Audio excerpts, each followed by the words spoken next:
Welcome, everyone. Good morning, good afternoon, wherever you are around the world. Today, I'm here with Tony Bloom from Roster Portal. Welcome, Tony. Hello, Luke. So, Tony, Roster Portal, Australian company specializing in staff rostering software solutions. Yep, that's right. So, today, inspirational success story.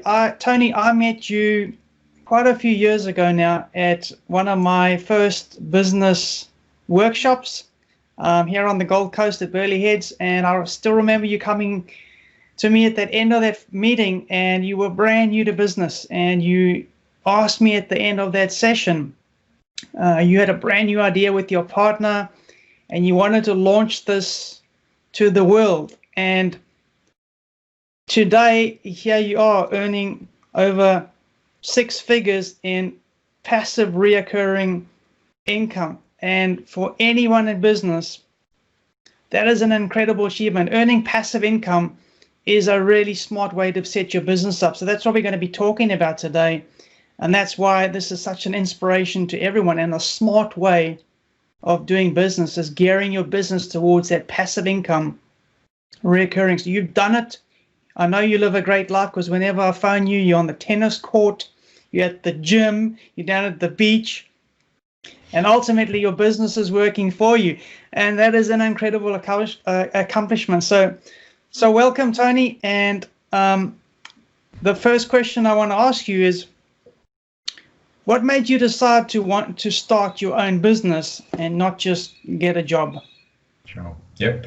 Thanks, Luke. Well, I do have a very unusual sporting passion, which takes a lot of time to develop. So I've tried working full-time, part-time, a number of other small business concepts to give me that flexibility, which I just couldn't get. So what was interesting, though, through the journey is I didn't clearly realize at the beginning, but I was really looking for freedom in my life.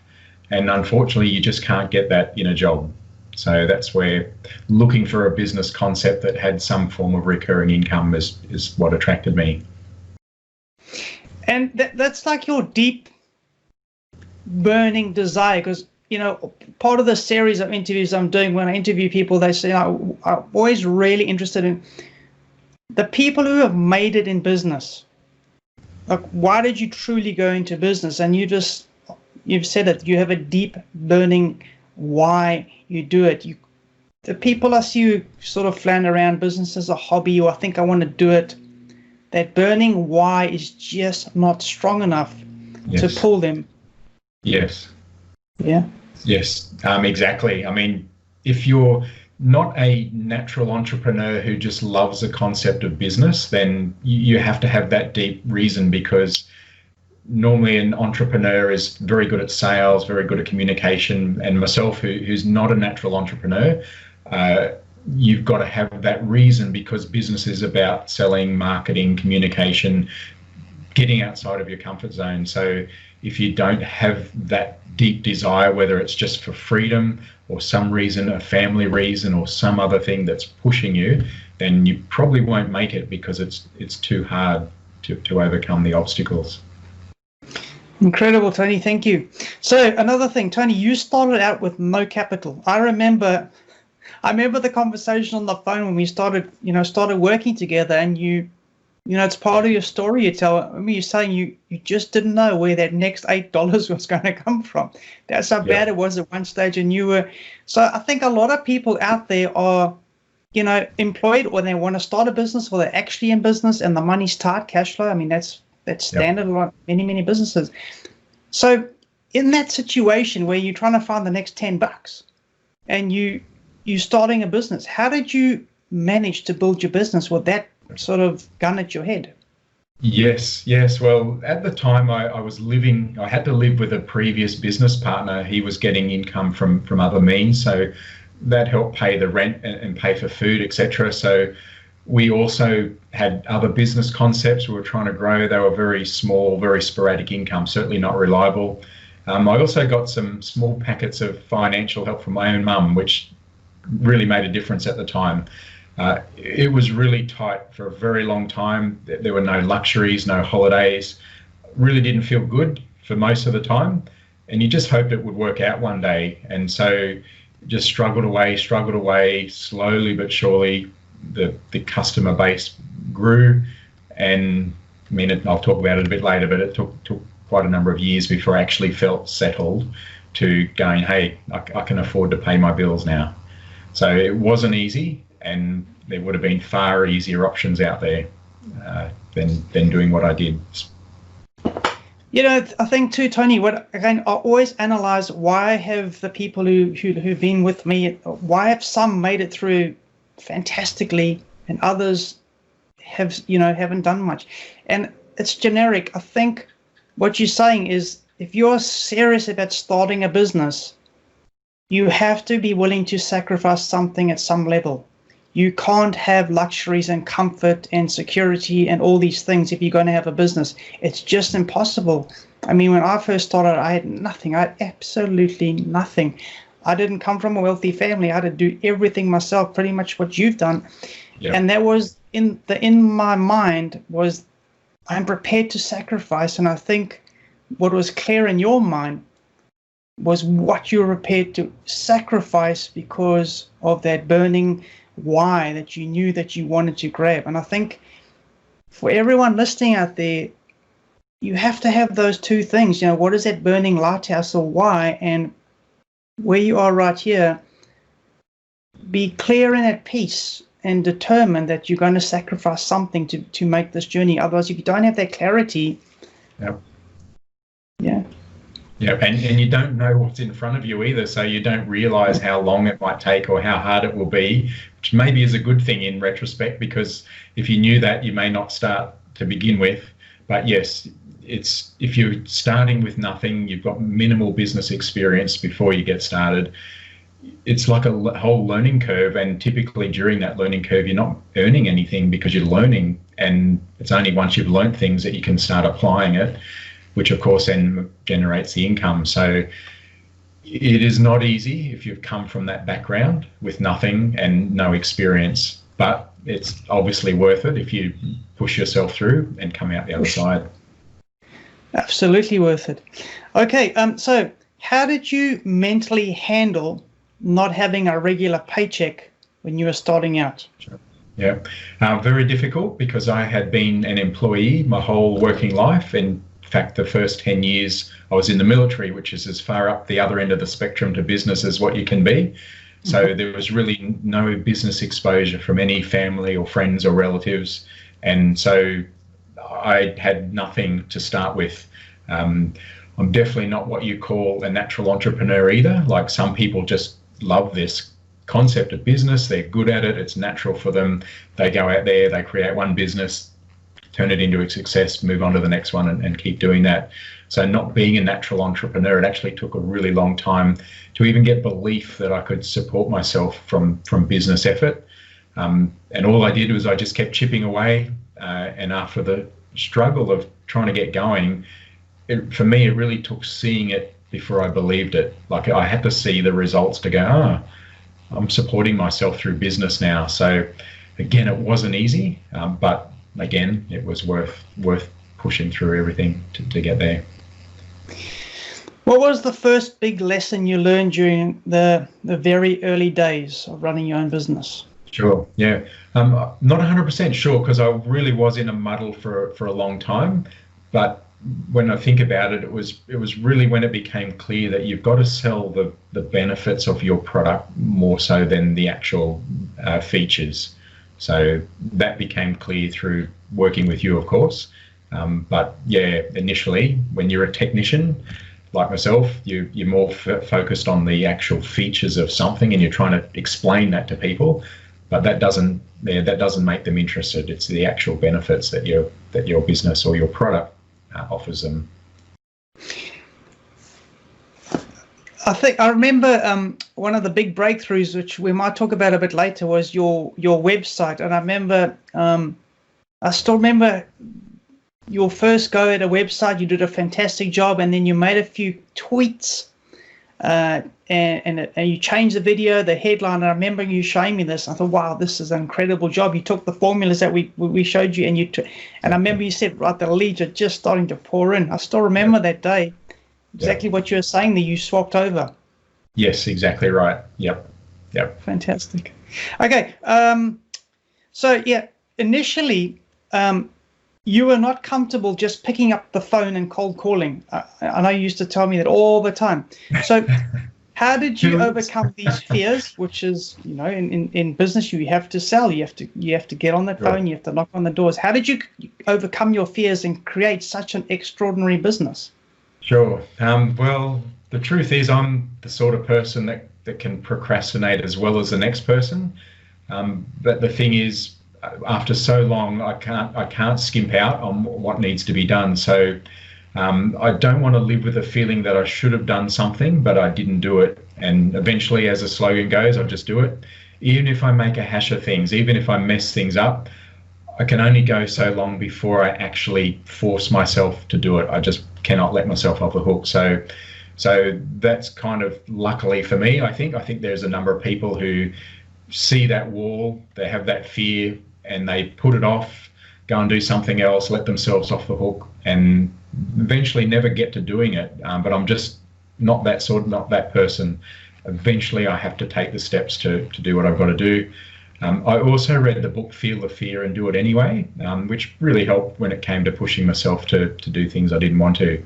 So still don't enjoy cold calling, but I figure no one else is going to do it for me. And if I want the result, well, what do? You've got to do it. And not fun, but hey, we get there in the end.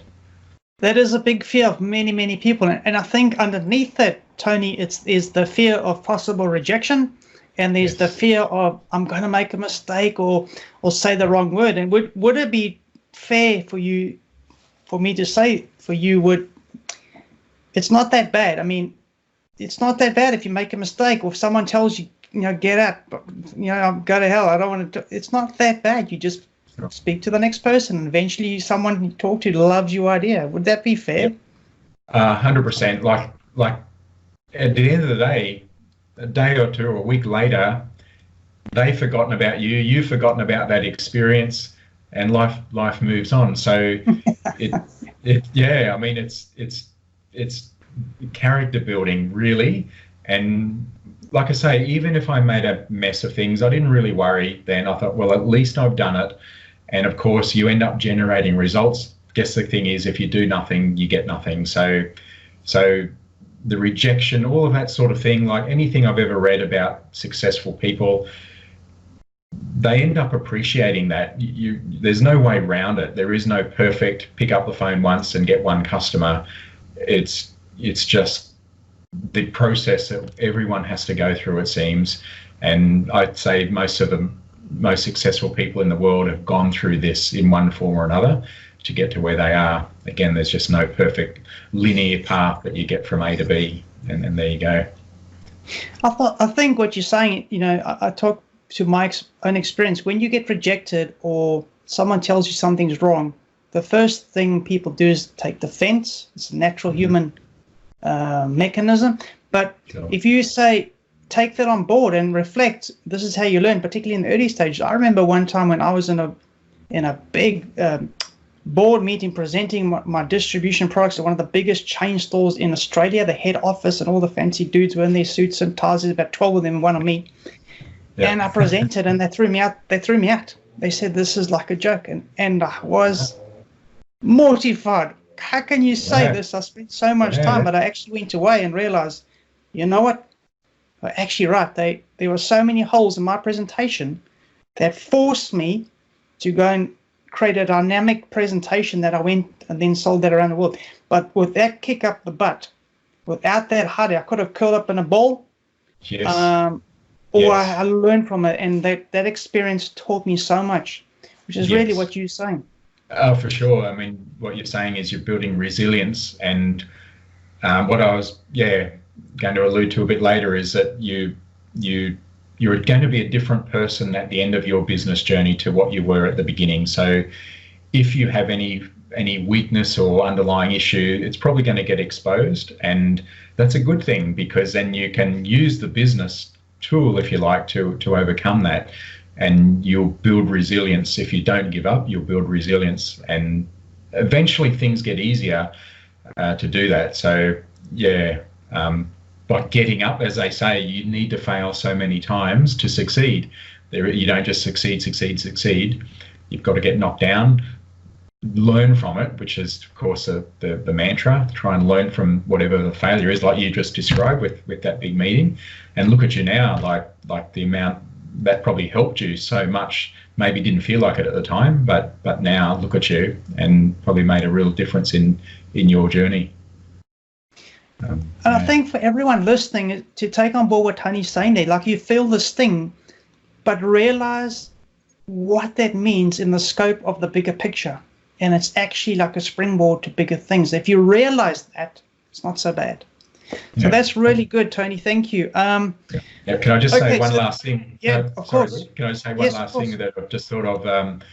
Like when it comes to failure, most people may remember Michael Jordan, the famous basketballer, who was probably the most successful athlete, particularly in basketball, when he dominated. And one of the quotes he said, "I've failed more times, which is why I've succeeded more times than anyone else." So the amount of times he missed the basket, or the amount of times he got it wrong, exceeded most other people, and therefore he succeeded more because he'd failed more times. So there you go. That's coming from probably one of the greatest athletes to ever walk the earth.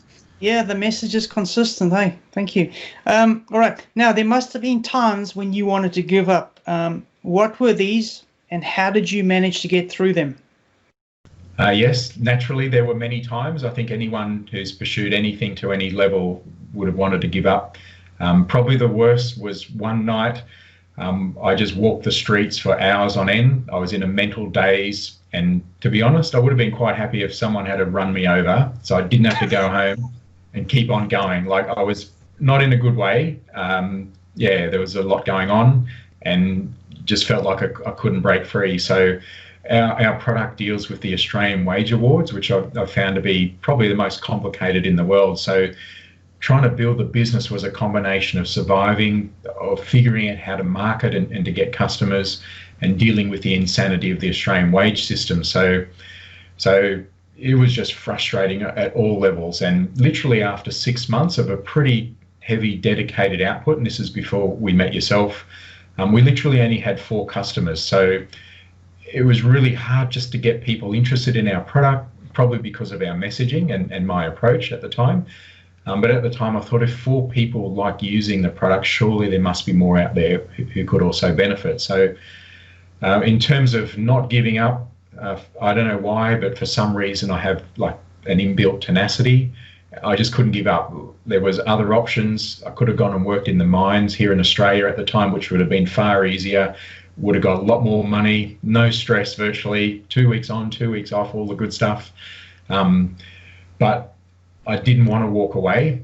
I would have struggled to live with myself if I just let myself off the hook that easy. So as I said earlier, I'd rather have the shorter term pain of pushing myself through something than live with the longer term guilt of not doing it. And that's really a big thing. I don't want to feel that guilt and look back and regret that, hey, I didn't push myself through something, which at the end of the day really wasn't that bad. So that's what kept me going. My sporting passion, of course, that was my reason. And eventually I came to see there was more to it than that. It was the big picture of my personal evolution, and business really forced me to improve myself in a lot of ways. So that helped me to keep going as well. And once you get a sense of things once you get a sense that things are growing and there's that flicker of light at the end of the tunnel, of course, it makes it easier to keep on trudging forward, as it felt like in those beginning few years. That's absolute gold what you've said there. My biggest why, particularly I've got like young children and that, things get tough, and I do a lot of businesses and things get really, really tough. And sometimes, what to hell with this? This is madness, putting through this pain. But I want to show my children that if you set your mind to something, of course, there's pain. There's no reward in life without a bit of pain. And they see me sweating, working late at nights, at weekends, but then they see the results and they know that, your outcome is incredible. You're earning, 6 figures in passive income. You wouldn't have that if you went off to the mines and took the easy way out. And I think what a powerful message for people listening. So listen to this deeply, what is Tony's story, and don't give up when things get tough, because they will get tough. But life is tough, and you just have to work through everything and look at the rewards you're reaping. It's a great story, Tony. It really is. So why did you decide to get help in your business? Sure. Well, at the time, it was a bit indirect because I started going to your business breakfast more for a networking event than to learn anything. So again, we were brand new, starting out, and networking events was a great way to hopefully meet people and potentially get a couple of leads. So once we went a couple of times, and I came to see that it wasn't just a networking event, you're actually offering business education, that it became pretty clear pretty quickly that I needed help in that. Once that ball started rolling, it just made sense to keep getting the help. So it was really that exposure. I could see quickly you knew what you were talking about. There was no ego in your offering. It was all about helping us as part of the group. So I resonated pretty quickly with all of that, and the rest is history.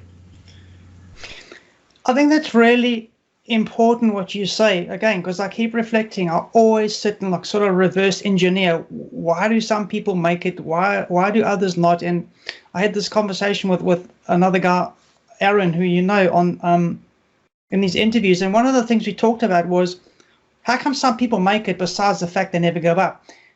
There's also a thing called flexibility, and that means being open to learning and knowing what needs to be done to get the result, not hanging on to what you don't want to let go of. And for me, I've mentored hundreds and hundreds of people around the world, and often I come across these barriers. I can clearly see what is wrong with your messaging, your offering, your model, and I can't break through them. They just will not be flexible, even though they're struggling and failing.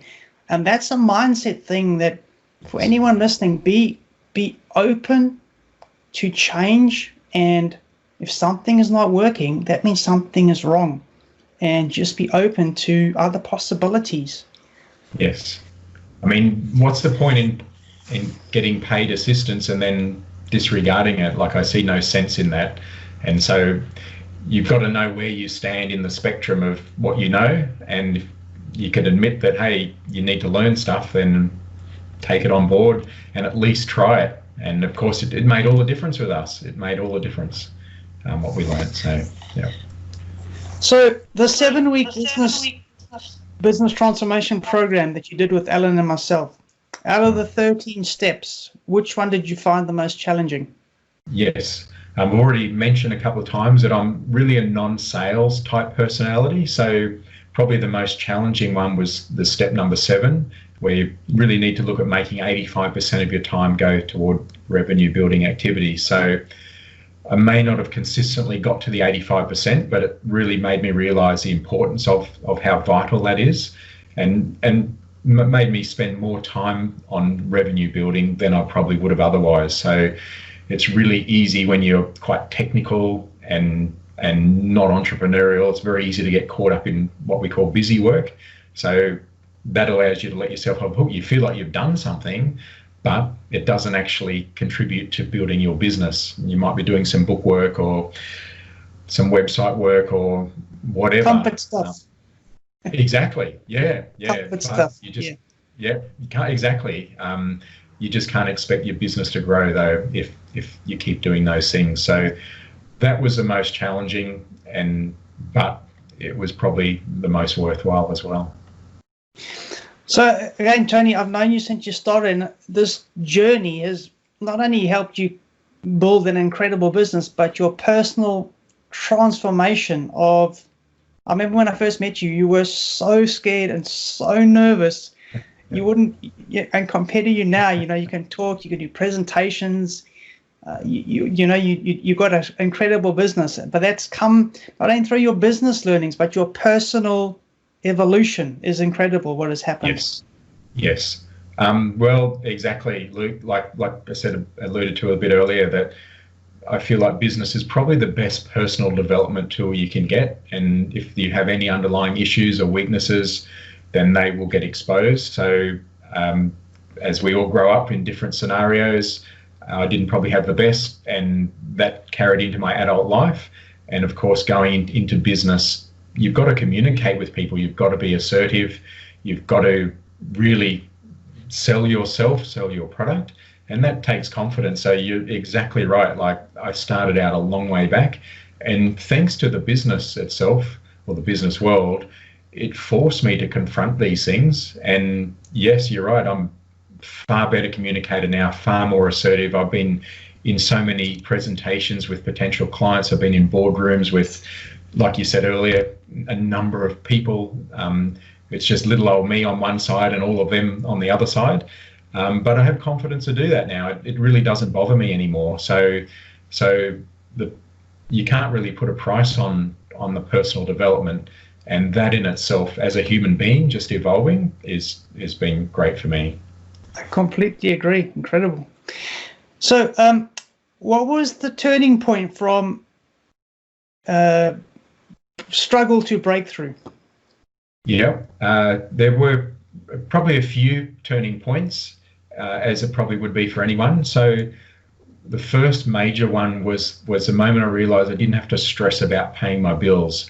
I clearly remember the month of June 2012, a few years ago now. That was 3 years into the business. Deep down, I knew I didn't have to worry about money anymore. So I still had to be really careful. I wasn't living the life of luxury, not at all. But I could finally afford to pay my living expenses, which was a massive relief after 3 years of battling away, trying to get to that point. So that was a pretty major turning point. Another one was an event that yourself and Alan ran here on the Gold Coast, where you guys recognised our business in front of the whole group, and I really came to terms with the fact that we were building something special. So that really helped build my confidence in what was going on and what we'd achieved at that point. And I felt, I remember driving home from that thinking, wow, we've really done something here. So that was a definite turning point. And probably it took a while for this to sink in, but the other main turning point, it was a gradual turning point, I suppose.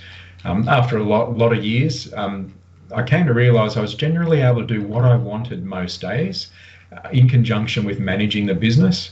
And once I got to that point, I realised I'd really created an element of freedom in my life, which was probably been my most underlying reason for doing this. So it finally got there. It took a long time, even though that was happening for a while, it took a long time for me to actually appreciate and realise that. And it's just probably from being pinged around for so many years trying to get there. It took a while to actually go, hang on a minute. I've actually created what I've been trying to create for a very long time. So that was obviously a big turning point. A massive turning point, an incredible outcome. What was your favorite step out of the 13, and what results did you get? Yes. Favorite step, and you alluded to this a bit earlier, was step 8, and that was after we figured out our marketing message, which you helped us with. And this was just before social media marketing became so mainstream. It was really all about your organic presence on Google, which we had that because our website had been around for a few years before the social media marketing came in. So as you mentioned as well, prior iterations of our website were pretty poor because it was very technical, all about the features rather than the benefits of programs. So at that time, it was great that we used that step 8, and we could put on our website out, really clearly convey our benefits to our customers. You suggested once to do a survey of our customer base, which we did, and got a little surprising answer out of that I didn't realise. So bang, instantly that went on our homepage. And so it was just great that our website all of a sudden started generating far more inquiries than it had done in the previous websites that we'd done. So that was nice. It was just, it's like you say, that sweet spot where things make sense. And again, it's all about what interests the customer. It's not about what we think's right. It's not about what we think our product does.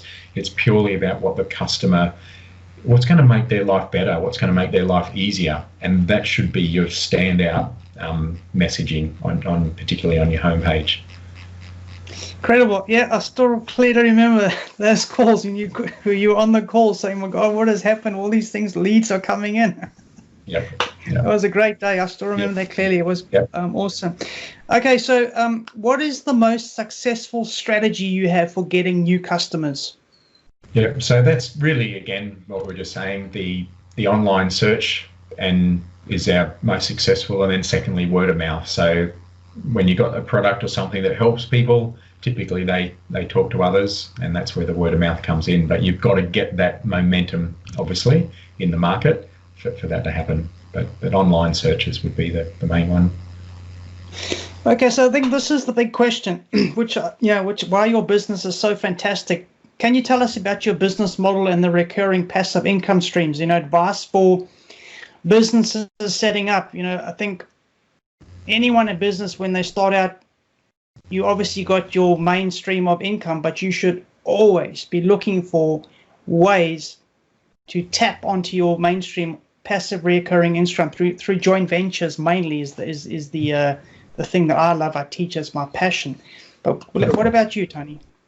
Yeah, I mean, it is hard, and like I said earlier, I tried a couple of other business concepts which had no real recurring element to them. They were pretty small, weren't really successful, so they didn't go anywhere anyway. But it made me want to look for a product that had some form of recurring income source, and so ours is a cloud product, and it's subscription based. So naturally, once a customer signs up, they need to pay a monthly subscription, just like when you pay your phone bill every month. So what it boils down to is the bigger your customer base, the bigger your recurring income. So essentially I went looking for a business or a product that had that subscription, in a way indirectly, but got there in the end.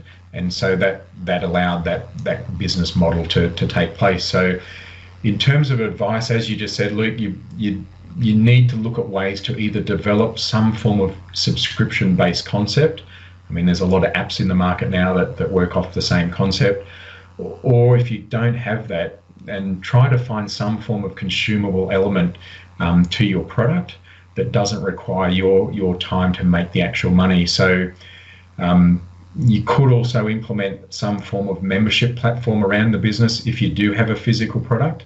It's something to really think about so that you've got money coming in when you're not physically putting the time into it. So if for instance, you wanted to be a really good massage therapist, it's not easy because you've got to obviously spend your time and energy to get paid.